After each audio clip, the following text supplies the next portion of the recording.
This is a quick guide to the Bristol M.1, a British single-seat monoplane fighter of World War I that saw service in limited numbers from late 1917 until the end of the war. It has the distinction of being the only British monoplane to see service during that conflict.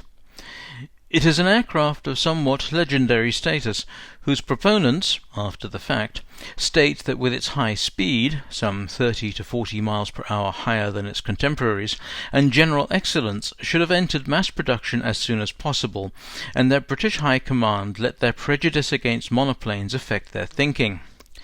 I'll get back to that in a few minutes. The basic history of the Bristol M1 is well known. Developed as a private venture, it was in general layout similar to pre-World War I racing monoplanes, and for good reason.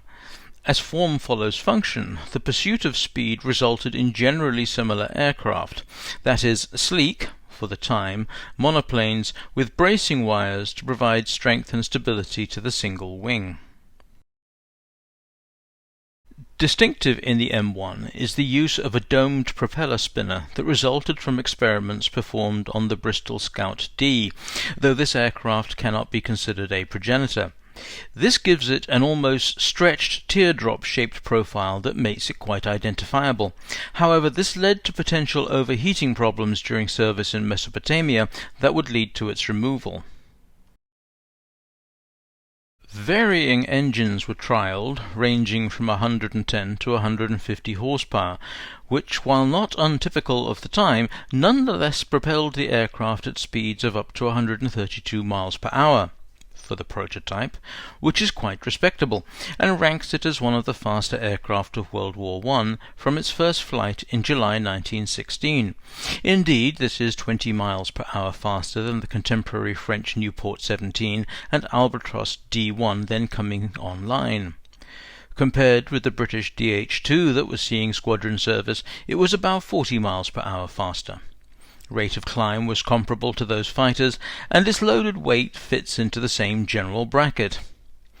Such performance is more than respectable, and in October 1916 the War Office purchased the initial aircraft and ordered 4 more for evaluation. These aircraft saw the top speed drop by 7 miles per hour, which is an important consideration for later. As far as I can tell, the official reason for not adopting the aircraft for use on the Western Front was its high landing speed and poor visibility downwards and backwards of the pilot. Nonetheless, it was ordered into production in August of 1917, primarily for use in the Middle East, but also in the Balkans.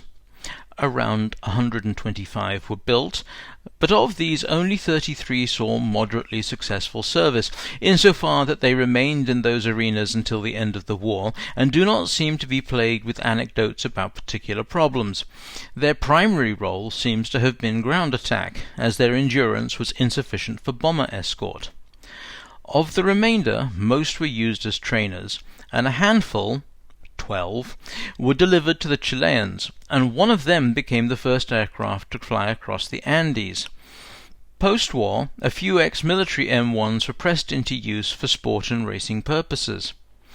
Evaluating the aircraft is difficult due to its limited service and equally limited production numbers. I've mentioned its high speed, but other information is generally lacking, though I'm sure it exists somewhere that I don't have access to. Where the story gets interesting are the reasons posed officially and unofficially for it not being ordered into large-scale production earlier, and speculation that it could have made a difference against the Albatros D2s and 3s that gave birth to the period called Bloody April in 1917, which saw the Royal Flying Corps suffer substantial losses as part of the British air support operation against the Germans as part of the Battle of Arras.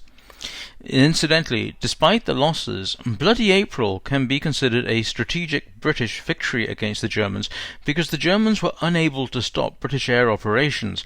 However, that's a subject for a later video. The official reasons for the Bristol M1 not being ordered into production, or at least not until August 1917, are the aforementioned high landing speed and poor visibility. Added to this is the oft-repeated claim that the upper echelons of the Royal Flying Corps had an unreasonable prejudice against monoplanes. I'm not going to examine the first two reasons because they are often repeated across the internet for everyone to examine and criticize. However, I'm not so sure about the alleged prejudice against monoplanes. Now, while I wouldn't be surprised if this was true, because there was a general preference for biplanes across the board by all nations, it seems to me that someone in the War Office was keeping an open mind, because the aircraft was accepted for evaluation quite quickly, and it was ordered into service eventually. I shall briefly examine a couple of possibilities as to why acceptance was delayed for a year. The first issue is one of suitable armament.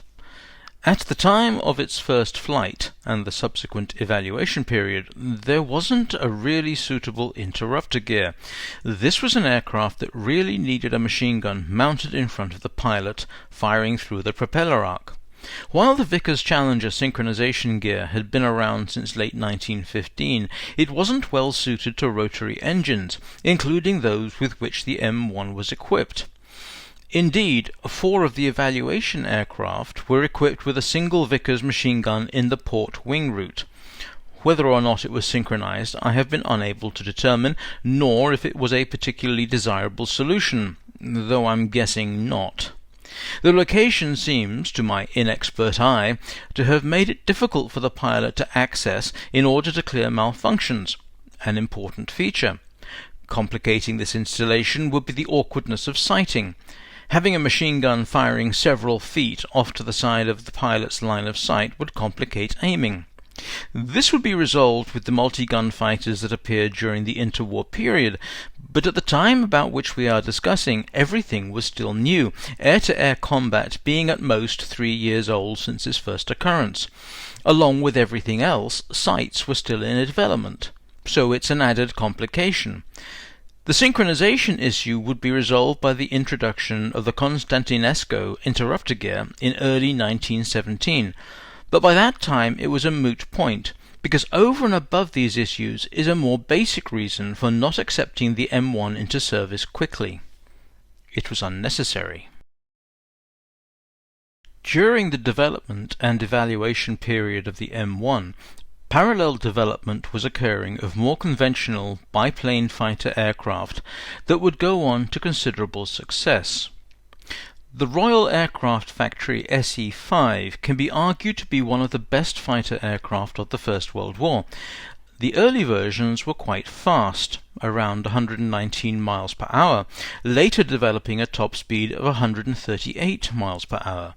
Its first flight was November 1916 and started seeing service over the Western Front in March of 1917. The Sopwith Camel saw first flight in December of 1916. More about this iconic aircraft need not be said. It wasn't as fast as the M1, with a top speed of only 115 miles per hour, but it was extremely maneuverable and is credited with shooting down more enemy aircraft than any other Allied fighter of the conflict. It first saw service in mid-1917, but after the Arras offensive. Potential armament issues were resolved by the development of the in-house Sopwith-Kapfer synchronization gear. In direct competition with the M1 was another of Bristol's aircraft, the F-2. Despite a disastrous introduction into the air war in March of 1917, it went on to be an extremely successful fighter. Depending upon the engine, its top speed was between 110 and 125 miles per hour. First flight was September of 1916, only 2 months after its stablemate. In fairness, I should report that early accounts from the front mentioned that it was not as fast as the Albatross fighters, except in a dive, at which it excelled.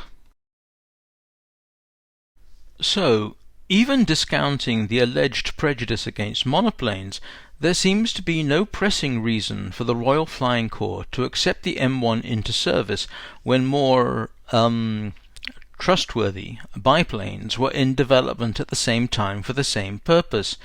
Its speed advantage was reduced, and it needed the Konstantinesco interrupter gear, which wasn't introduced on aircraft until March of 1917. Could it have made a difference during Bloody April if it had been introduced earlier? I don't think so. I can't see it being introduced any earlier than March of 1917. The SE-5 and Bristol F-2, introduced the same month, didn't make a difference despite their later success. Additionally, the success of the Germans in April 1917 has as much to do with training and tactics as they do with the aircraft involved. Among these were the Sopwith Pup and Sopwith triplane, which can be regarded as a reasonable counter to the German opposition, not least by the Germans themselves. It is possible to go into much more detail regarding some or all of these, and if I get sufficient feedback I may well do so. In order to cram everything in, a lot of information has had to be ruthlessly expunged.